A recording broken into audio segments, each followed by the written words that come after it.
हमारे show agenda full and final में हम इस बुलेटिन में आपको देश और दुनिया की हर वो खबर दिखाते हैं जो दिन भर का एजेंडा सेट करती है।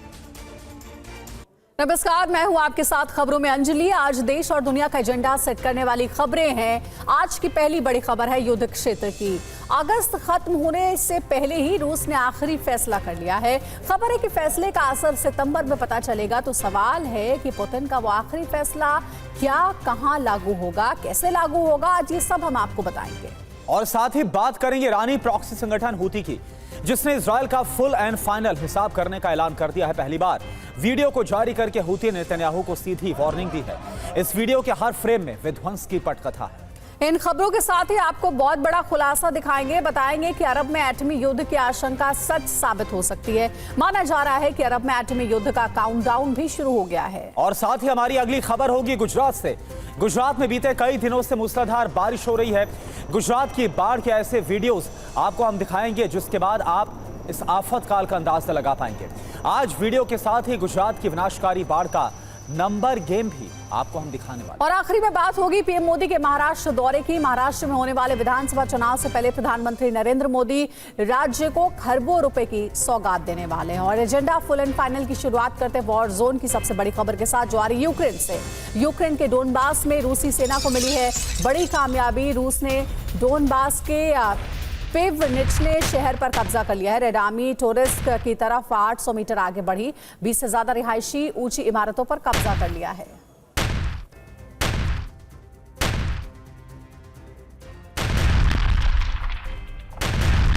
तो यूक्रेन के अस्तित्व पर बहुत बड़ा संकट है। देखिए खबर आपको फिर से बता दें, विध्वंसक हमले किए जा रहे हैं। 800 मीटर अब आगे बढ़ गई है रेड आर्मी टोरिस्क की तरफ।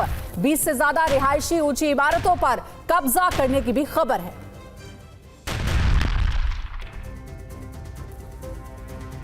और वहीं वॉर जोन से एक और बड़ी खबर, यूक्रेन के लिए बड़ा झटका है जो खबर आपको बता रहे हैं। यूक्रेन की सेना ने F-16 के पायलट की मौत की पुष्टि की है। पायलट ओलेक्सी मैस के F-16 के क्रैश होने के बाद मौत हो गई। रूस पर जवाबी हमले के दौरान F-16 क्रैश हो गया।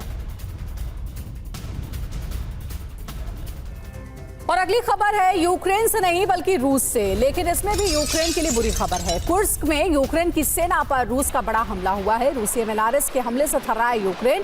ताबड़तोड़ सरप्राइज अटैक से यूक्रेन की सेना में हड़कंप मचा हुआ है।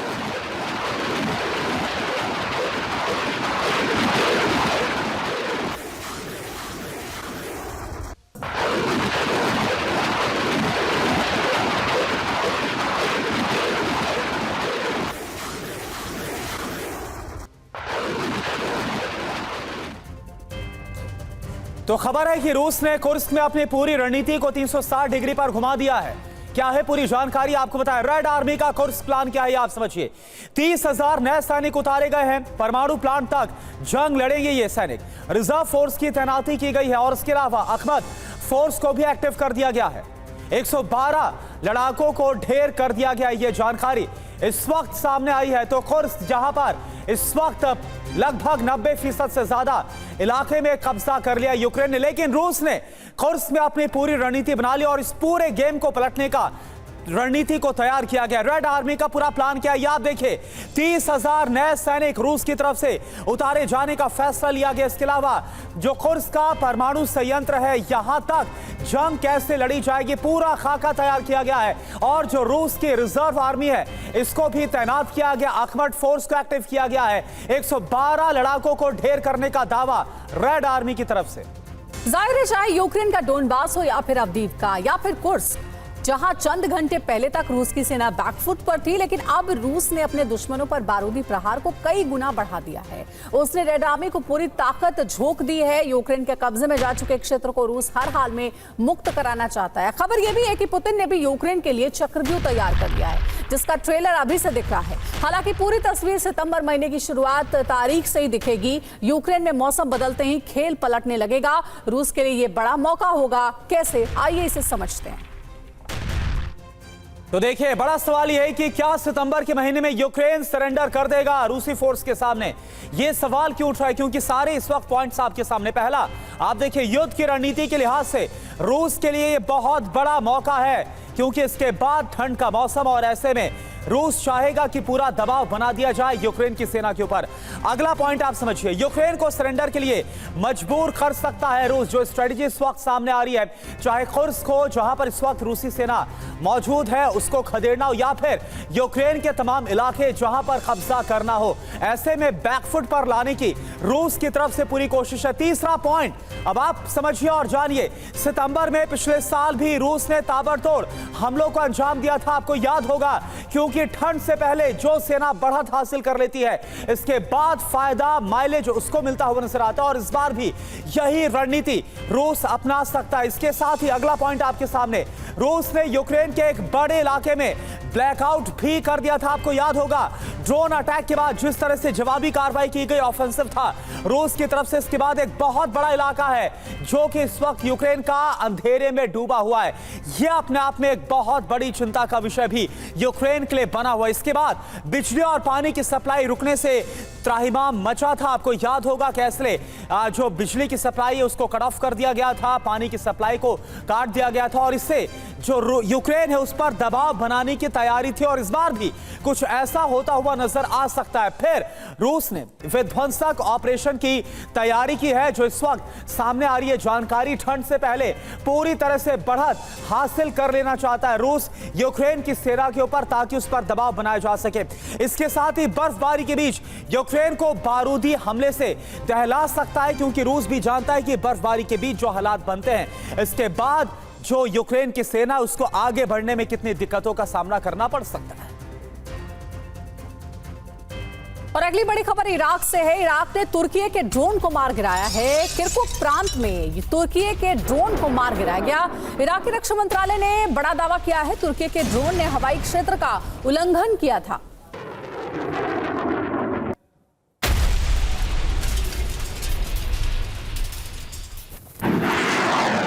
देखिए, आपको एक्सक्लूसिव तस्वीरें भी दिखा रहे हैं TV9 भारतवर्ष पर। तुर्की के ड्रोन ने हवाई क्षेत्र का उल्लंघन किया, और इसी मामले को लेकर के इराकी रक्षा मंत्रालय ने यह बड़ा दावा किया है। किरकुक प्रांत ये बताया जा रहा है जहां तुर्की के ड्रोन को मार गिराया गया है, क्योंकि तुर्की ने हवाई क्षेत्र का उल्लंघन किया।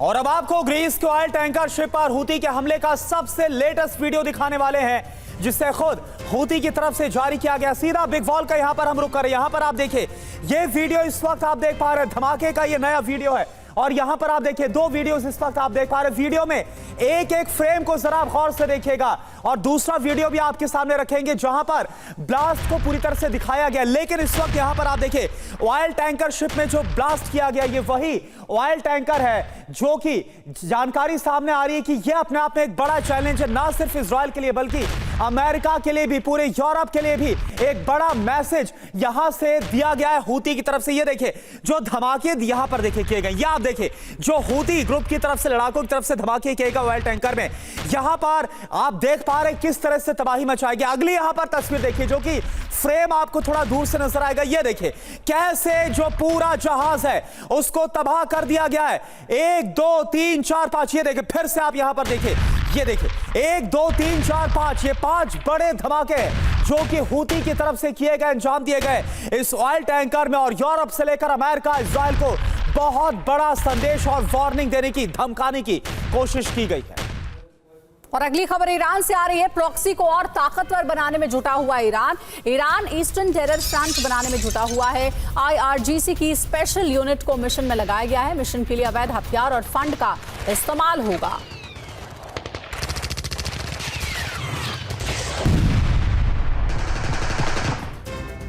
लेकिन आप देखिए, खबर बस इतनी भर नहीं है, अगली खबर और भी बड़ी है। प्रॉक्सी के साथ ईरान में एटमी तैयारी भी तेज हो गई है। ईरान किसी भी वक्त एटमी हथियार बना सकता है। ईरान के पास संवर्धित यूरेनियम 164 किलो से ज्यादा है। सिर्फ 4 महीने में 22.6 किलो की बढ़त ईरान ने हासिल कर ली है यूरेनियम में। इंटरनेशनल परमाणु निगरानी एजेंसी IAEA का यह दावा सामने आया है, यानी ईरान बेहद घातक साबित हो सकता है पूरे मिडिल ईस्ट के लिए।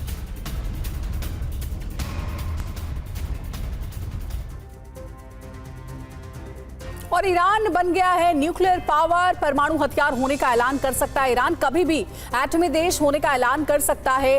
IAEA का अब तक का सबसे बड़ा दावा है, ईरान के पास संवर्धित यूरेनियम 164 किलो से ज्यादा है। सिर्फ 4 महीने में 22.6 किलो की बढ़त हासिल की है। अब सवाल ये उठता है कि आखिर कहां है ईरान में न्यूक्लियर भंडार, न्यूक्लियर ठिकाना। ये आपको हम बता रहे, पूरी जानकारी इस वक्त आपके सामने। आप जरा देखिए, अराक यहां पर हैवी वाटर रिएक्टर है जो कि ईरान का मौजूद है। और इसके अलावा और कहां पर ठिकाना है? अगला जो ठिकाना है वो है बुशहर में। जानकारी आपके सामने, यहां पर एटमी पावर प्लांट ईरान का मौजूद है। अगला कहां पर है? परमाणु सेंटर इस्फहान, यहां पर भी एटमी पावर प्लांट ईरान का मौजूद है। और साथ ही बोनाब की बात की जाए, परमाणु रिसर्च लैब यहां पर बनाई है ईरान ने। साथ ही फोर्दो की बात करें तो यहां पर एटमी पावर प्लांट ईरान की तरफ से चलाया जा रहा है। और नातांज प्लूटोनियम एनरिचमेंट प्लांट भी है जो कि इस वक्त ईरान अपने न्यूक्लियर प्रोग्राम में इसके जरिए आगे बढ़ा रहा है। और अब बात गुजरात की करेंगे, जहां बारिश और बाढ़ वाला आफतकाल चल रहा है।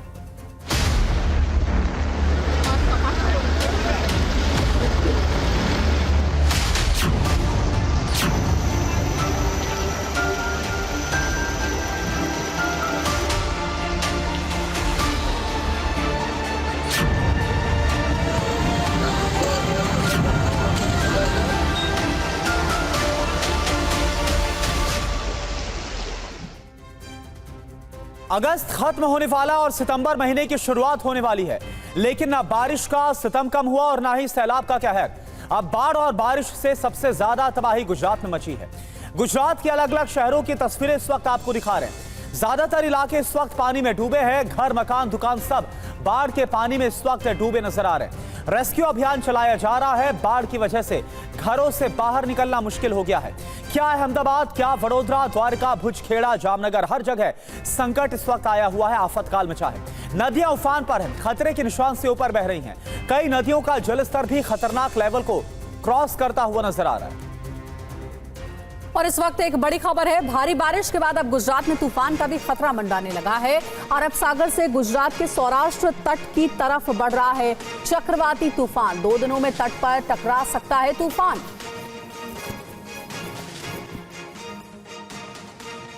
और वहीं चक्रवात की आशंका से लोग बेहद खौफजदा हैं। लेकिन सबसे पहले आपको अहमदाबाद की यह तस्वीर दिखा रहे हैं। अहमदाबाद में बाढ़ से हाल बेहाल है, हर तरफ पानी ही पानी है। लोगों को संकट से निकालने के लिए सेना लगी हुई है।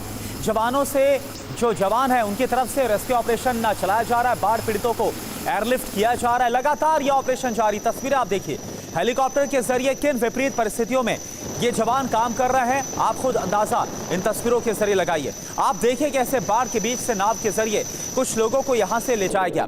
देख सकते हैं कि नाव को पानी जैसे डुबोने पर आमादा है, ये नजर आ रहा है।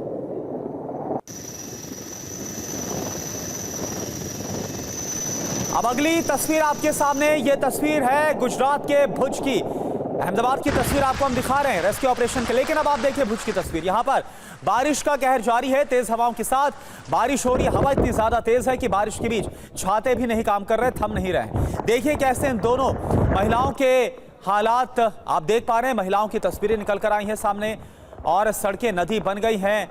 जो जानकारी इस वक्त आपको दिखा रहे हैं, गाड़ियों ने जल समाधि ले रखी है। खतरे को चुनौती देते हुए किस तरह से लोग आगे बढ़ रहे हैं। प्रशासन के मुताबिक एनडीआरएफ की 2 और टीमें आज रेस्क्यू ऑपरेशन में जुटेंगी। ये देखिए, ये किस तरह से महिलाओं को वहां से रेस्क्यू किया गया। तस्वीर आपके सामने। फिलहाल अपने स्तर से बाढ़ के बीच फंसे लोगों को निकालने में लगातार एनडीआरएफ का ऑपरेशन जारी है। ट्रैक्टर के सहारे जुगाड़ करके लोगों को किसी तरह से निकाला जा रहा है, बचाया जा रहा है। लोगों को घरों से बाहर निकालकर सेफ जगह पर शिफ्ट किया जा रहा है।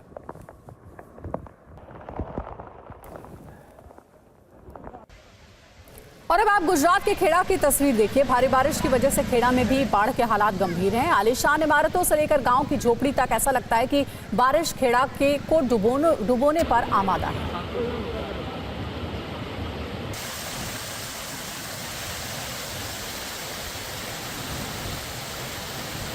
और अगर बात आंकड़ों की करें तो बारिश से जुड़े हादसों में 30 से ज्यादा लोगों की अभी तक मौत हो गई है।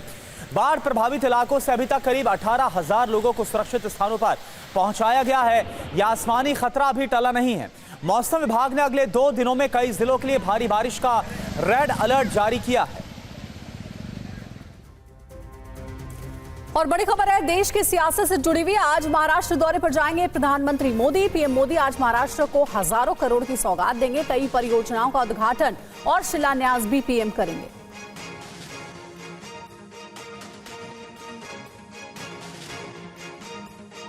और वहीं महाराष्ट्र में होने वाले विधानसभा चुनाव से पहले प्रधानमंत्री नरेंद्र मोदी राज्य को सौगात देने वाले हैं। पीएम मोदी आज महाराष्ट्र दौरे पर जा रहे हैं।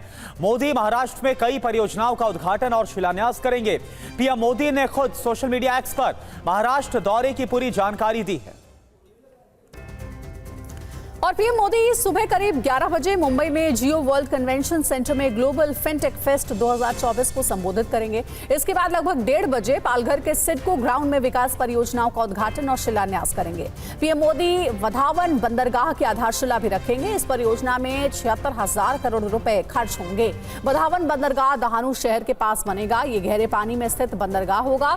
इससे समय की बचत और लागत भी कम होगी। इसके बाद प्रधानमंत्री लगभग 1,560 करोड़ रुपए की 218 मत्स्य पालन परियोजनाओं का उद्घाटन और शिलान्यास भी करेंगे। प्रधानमंत्री लगभग 360 करोड़ रुपए की लागत से मछली पकड़ने वाले जहाजों के लिए संचार सहायता प्रणाली की भी शुरुआत करेंगे और इससे 5 लाख से ज्यादा रोजगार पैदा होंगे। 1 लाख ट्रांसपोर्टर स्थापित किए जाएंगे और 13 तटीय राज्यों को लाभ इसका मिलेगा।